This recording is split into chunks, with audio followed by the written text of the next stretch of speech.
pleasure. Okay, Doctor.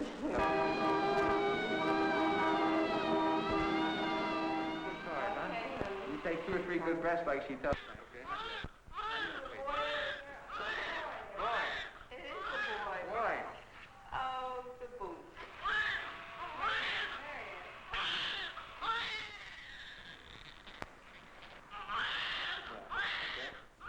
This is the beginning of man's universal dialogue with life. A blind cry that seeks a clear answer.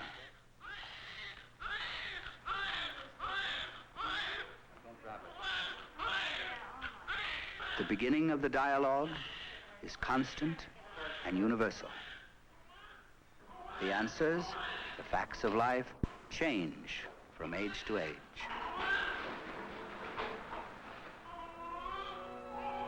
Another place, another time.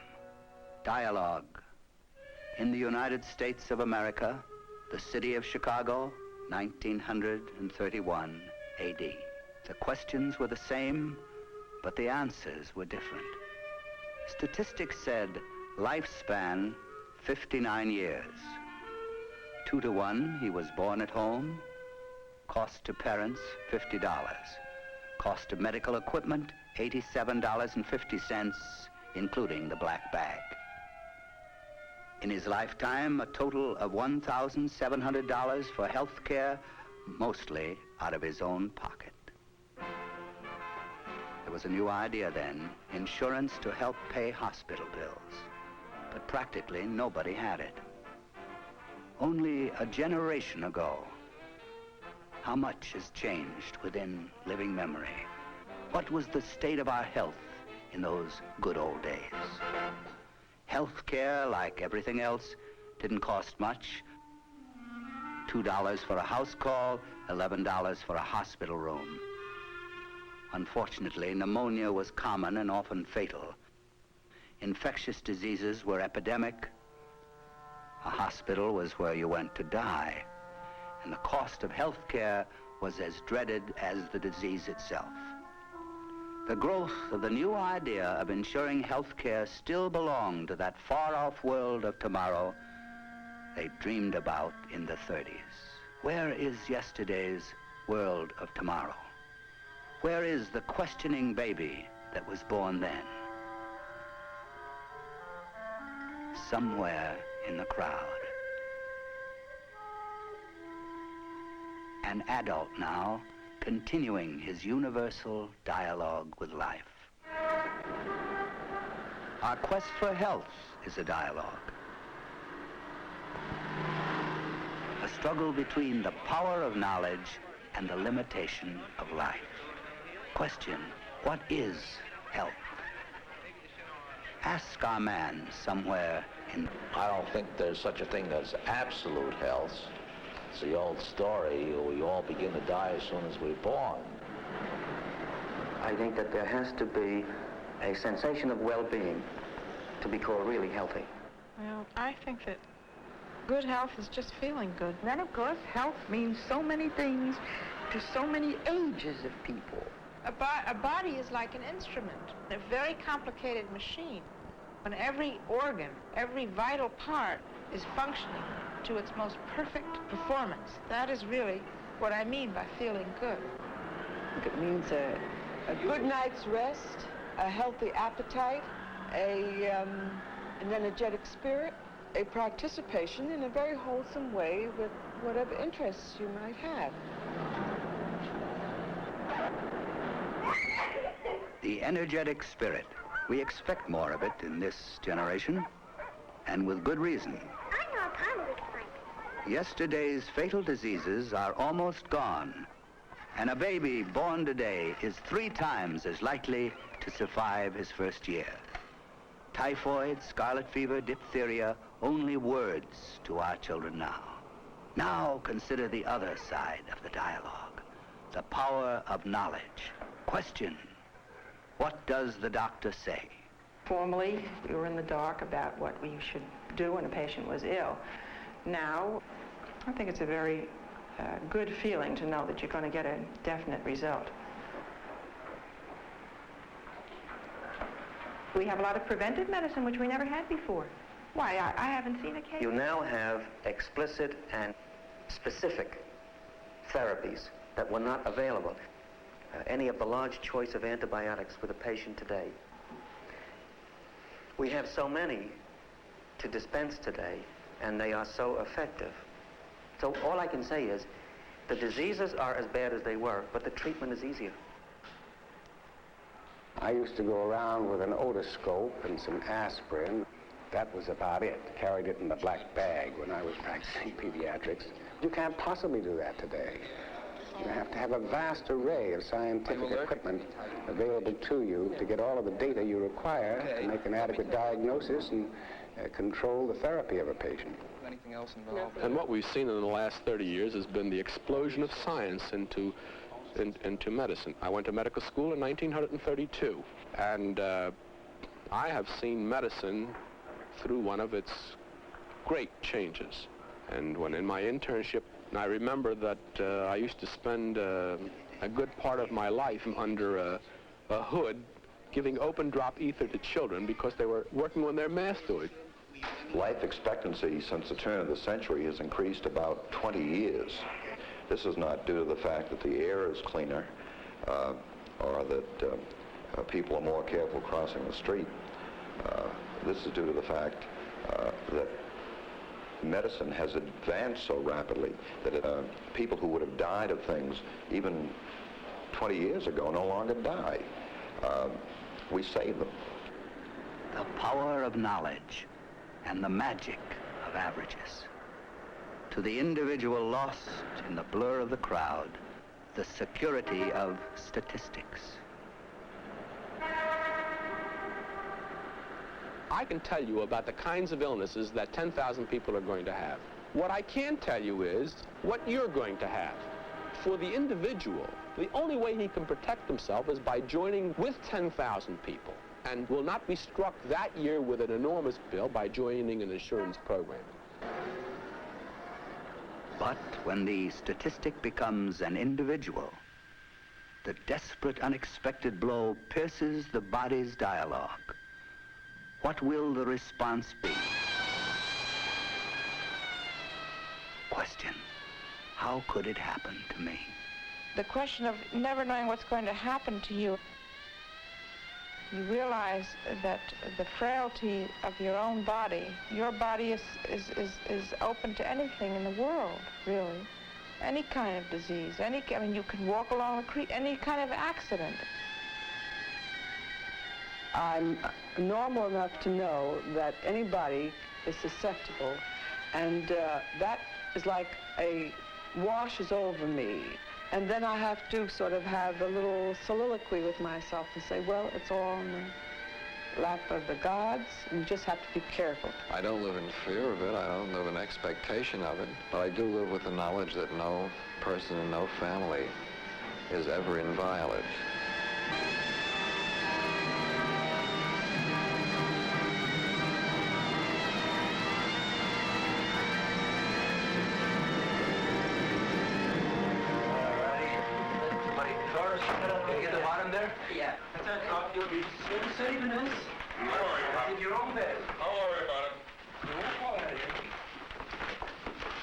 You must have Wheaties this morning, didn't you?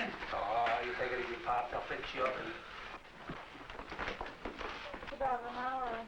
The complexity of a modern hospital, as unlike the hospital of 30 years ago, as atomic energy is unlike steam.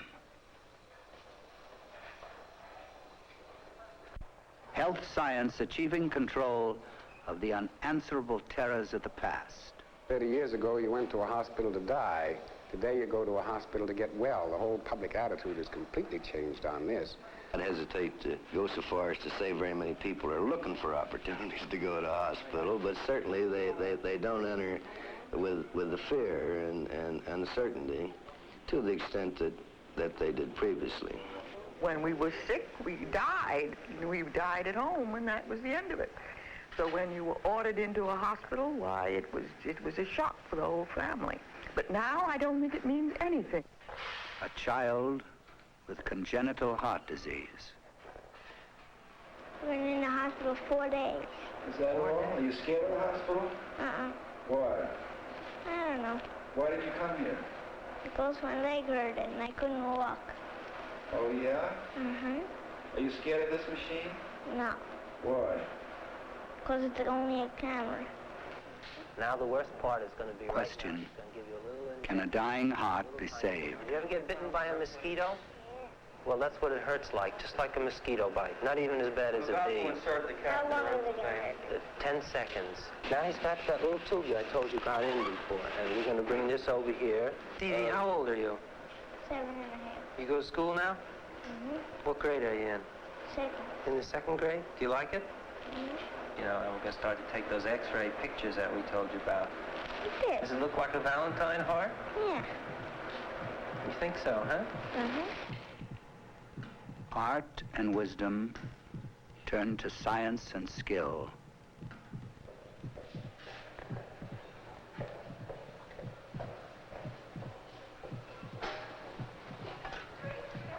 Compassion to computation, experience to instrumentation. Open heart surgery, subjecting the symbolic center of life to man's control.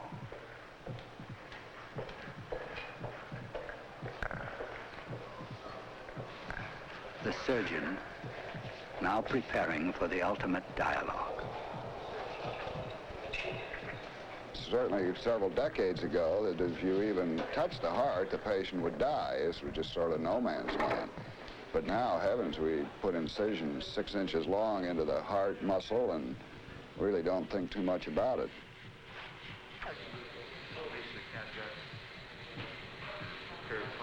30 years ago, one man, the family physician, would have had compassion and insight as he waited for his patient to die.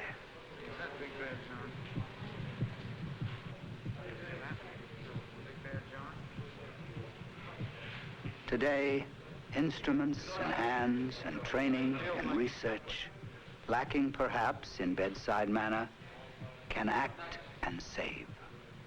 Now, while the surgery is going on, there's a team of physicians who are actually priming the heart-lung machine. We time things so that by the time we're ready to put the patient on the bypass, the heart-lung machine is ready, and we simply connect the tubes, and then we're on the bypass.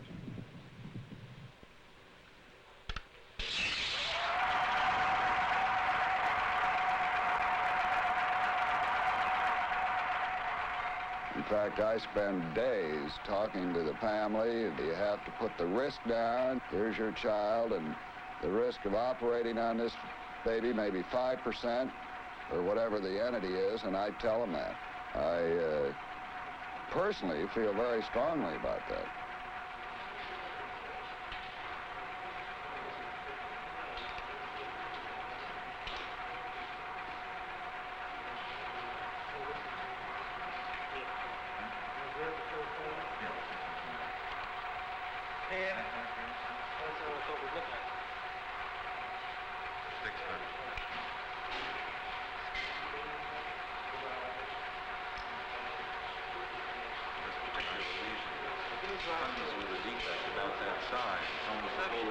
Although I've had one that was very small, but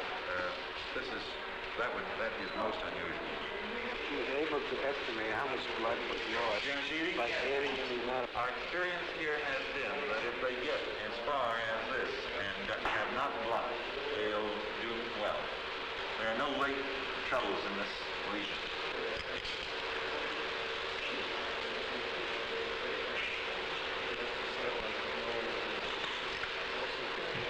I think we have a winner here.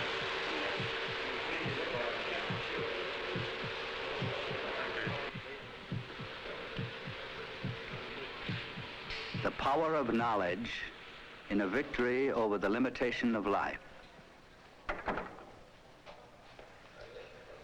But open heart surgery is only one of many wonders. Look how much has changed in one generation.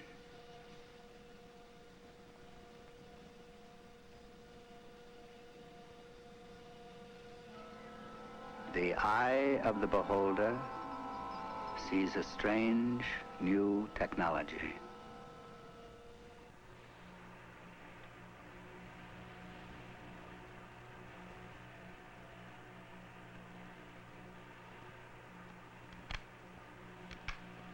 I remember when I was, the first day I ever went to medical school, the dean talked to us, and someone had asked him, well, now everything there is to be discovered in medicine has been discovered. We're going to be at a standstill. He said, on the contrary, it's like throwing a pebble into a pool. The greater the circumference of this circle of little waves, the more points of departure there are for new explorations. And this is the way medical science grows.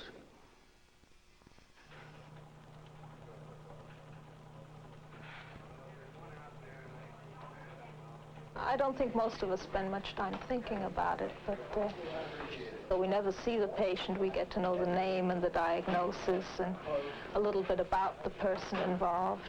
There's a patient who's being kept alive because they're able to tell his sodium and potassium several times a day. And without the mechanical devices that we had, this patient probably would have been dead already. Now don't move, just keep your eyes closed and try to relax.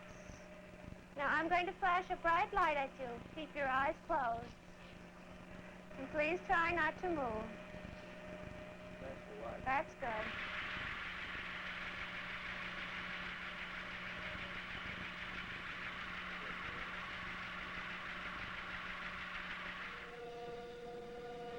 Just think of the things that can be done today that could not have been done 20 years ago. New types of determinations, radioisotopes, high voltage radiation in the treatment of cancer. These are all matters that are of great value to people as a whole, but it costs a lot of money. The eye of the beholder sees, behind the facade of machinery, an unexpected host of people. You must remember that a patient is a 24-hour business. We've got to have people to care for these patients 24 hours a day. This is not just nursing personnel. We've got to have a technician in the labs to do a quick test. We've got to have someone on duty in the x-ray. This is a trained x-ray technician. 24 hours a day. For every patient, I would say we have about 3.2 employees. This is one of the reasons why hospital care seems costly, but it isn't when you think that any given time of the evening or night a life can and is often saved because these people are on duty.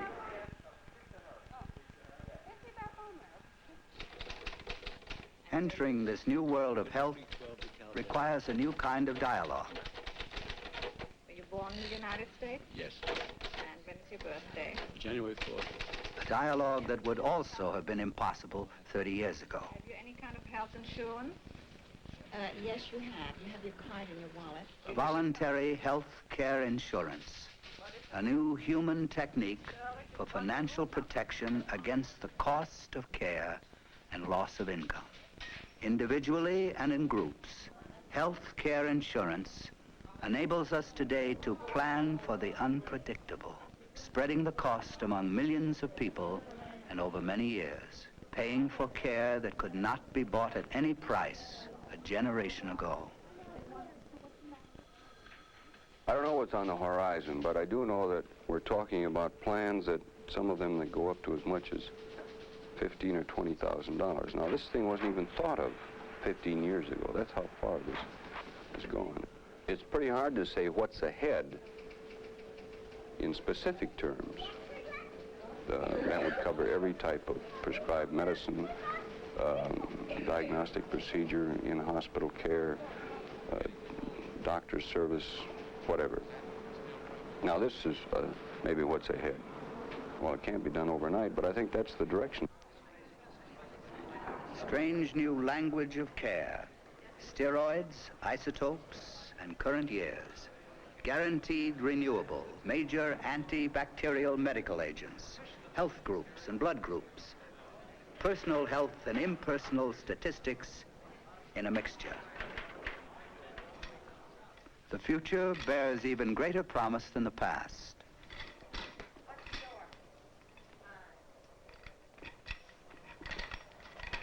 But past and future point to one end which is always present. This room is our common ground. With or without science, technology, equipment, preparations, whatever the surroundings, this scene will be replayed so long as man remains.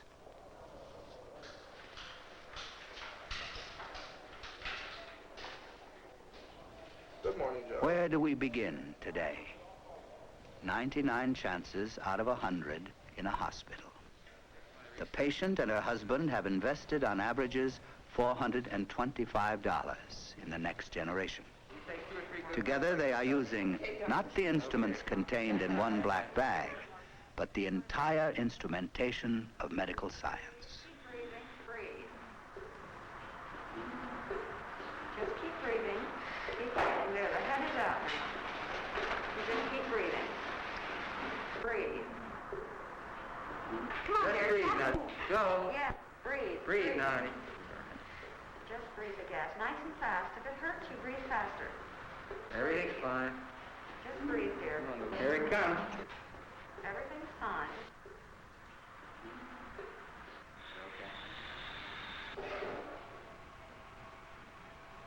Can you open your eyes? Can you open your eyes? Look up here. Can you see up there? Here it comes. There he comes. Hey, you got a boy. There he is. There he is. Hey, look. Got a boy. Oh, little baby Joe. Suck him on. You want her to have him picked? Oh, well, open up the... Well, no, wait. That's just interesting. You have to do it. Okay? Wait. Boy. It is the boy. Boy. Oh, the boots.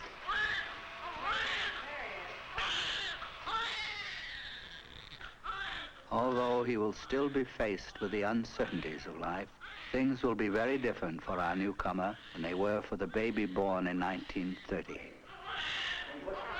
What's his name, Joe? John. John? Statistically, John can expect to live not 59 years, but his allotted 70. What are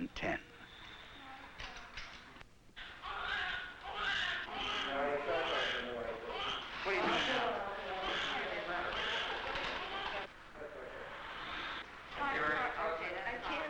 As a result of the scientific progress of the past generation, the chances are overwhelming he will not die of infectious disease. Give it to her tonight.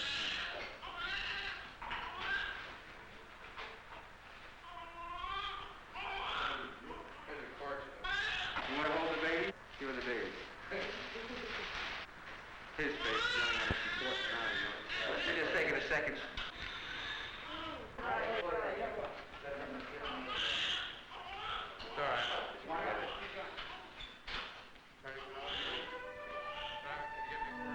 A generation from birth to birth, separated by an age of understanding.